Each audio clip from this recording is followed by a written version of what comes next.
Hello, welcome to VMC. I'm Dr. M. Today we are going to be covering what an excellent and ethical breeder looks like. So join me, you'll learn something today.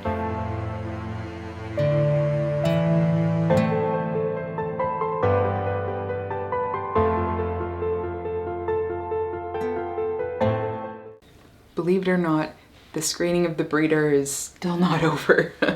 Once you find one that has passed all of the things we talked about earlier, you now need to start asking specific questions about the litters. You should ask about whether the breeder is picking which puppy goes to which family or whether the families are choosing. I would expect for a good breeder that they will be placing the puppies into the homes because they live with them, they get to know their personalities, their activity levels, their temperaments, those sorts of things, and they will be able to help choose which home will be best for each individual dog. Like we talked about before, there's a spectrum of activity and temperament within each breed and even within each litter. And so the breeder will know who fits which household best, and so I would expect them to choose. You also need to be asking about what sort of a situation the litter is raised in. I would expect them to be raised within a home. You do not want this litter to be left in a barn or in a garage somewhere without being exposed to all the sounds of a household. This early exposure as their nervous system is developing, as their behavior is developing, is very important to having a dog that is well situated to living in a house or being around, whatever it is that dog's function is going to be when they're older. I would also expect that the breeder is using some sort of standardized exposure like puppy culture or a program like early neurologic stimulation.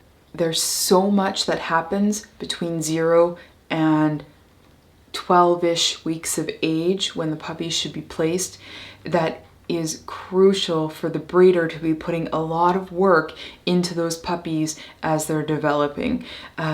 This step is so important to the behavioral soundness of the dog as an adult. And so if the breeder is not using a program like one of the ones I mentioned, you need to pass that litter by.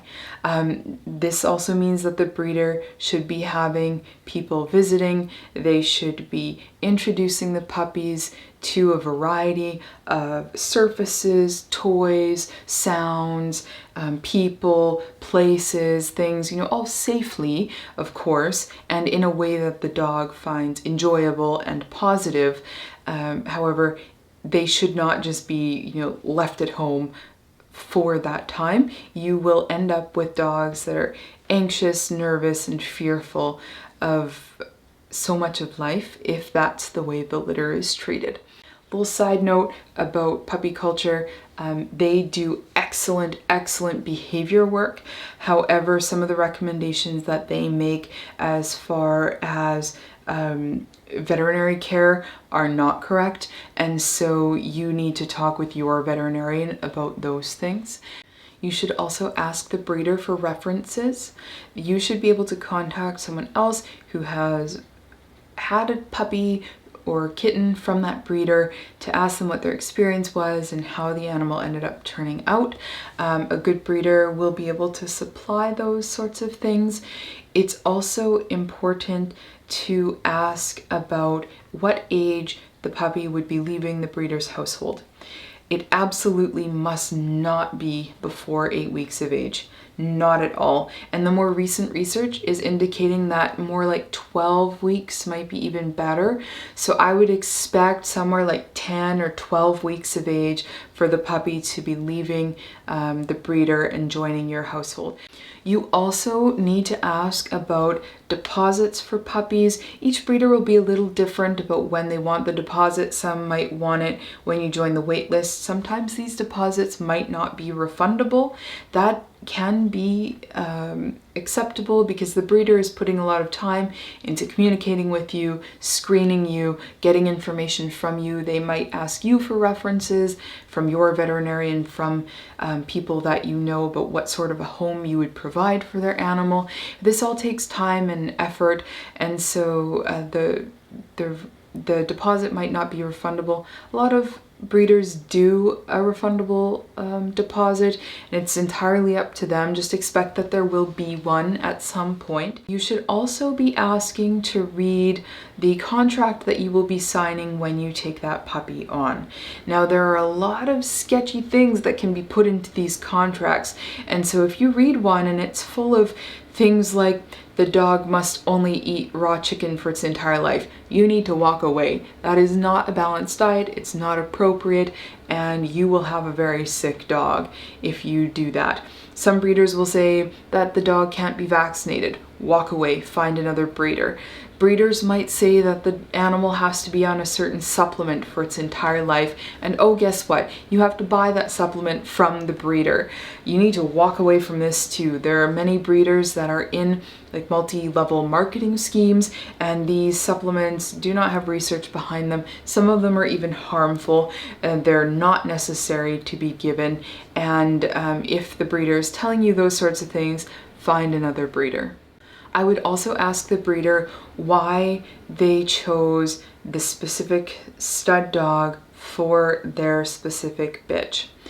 There should be very sound reasoning behind this. Then say the litter is born and you are waiting for the litter to grow up. You should get to meet the litter at some point. Well, with COVID, that might be a bit tricky for health reasons, but you know, in more normal times, you would get to meet the litter at some point and see where everybody's being raised, see how things are going.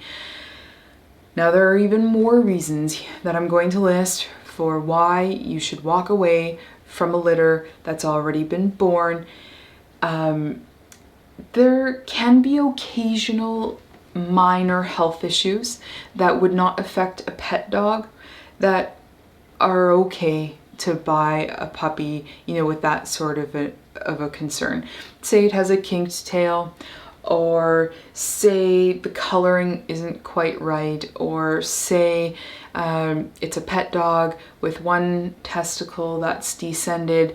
You know, that's okay. You'll just have to make sure that that dog is neutered before the retained testicle gets a chance to become cancerous. But for a pet dog, that's not a problem. And so, you know, those sorts of things, okay. If you're okay with it, you can proceed with that sort of a puppy or kitten. Health issues that need to make you walk away. Cleft palate, if there's a heart murmur, and the puppy hasn't seen a veterinary cardiologist for an ultrasound of the heart, and even if they have, you still might want to walk away. If the dog is smaller than all the other dogs in the litter by a significant margin, if the dog has been sick a number of times already, you know, if there's a recurring issue, if there's anything that's remotely serious, you need to just walk away. Wait for another litter or find another breeder altogether. It is also crucial that you avoid fads. These dogs have so many issues. They are not well bred, and we must not support the people who are looking to try to make a quick buck off of a fad that they have noticed occurring. You need to walk away from those breeders. No, run away. Do not look back. If you want something rare, get a well-bred dog. I see so few well-bred dogs or cats on a weekly basis in practice. So few. They are so rare and in between. And if you want to go even rarer than that, you can consider a less common breed. There are some breeds that there's a very small population of them. Now you have to be a little bit careful with the lineage of those dogs, but if you're looking for a dog that will stand out, go for a rare breed. Do not go for a fad. I want to make sure to emphasize that it is okay to walk away from a litter, and in some cases it is absolutely the best decision to make. And also remember that when you pay for a well-bred dog, it is decreasing the likelihood of you having significant and severe issues with that dog throughout its lifetime.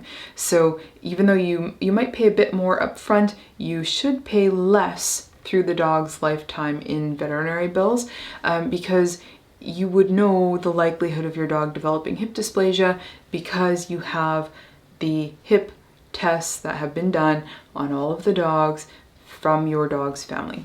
I just wish that people would do their homework. I see so much suffering from so many dogs that could have been avoided if the people had just made better decisions about where they got their dogs from. Now, please note, this has absolutely nothing to do with adopting a dog. This is buying a dog from a breeder. And so we must support excellent ethical breeders. We have got to stop supporting anybody else so that they go out of business and so that they are not producing the poorly bred dogs that just suffer for their entire lives. Adopt a dog or find an excellent breeder. Those are your options. All right, I'll make my next video on what to look for when adopting a dog. Until then, I hope that you have found this information useful. Make sure that you subscribe if you haven't already. I know from the stats that a lot of people who watch my videos are not subscribed, so if you are enjoying them, please subscribe. Until we see you on the next one, have a great day.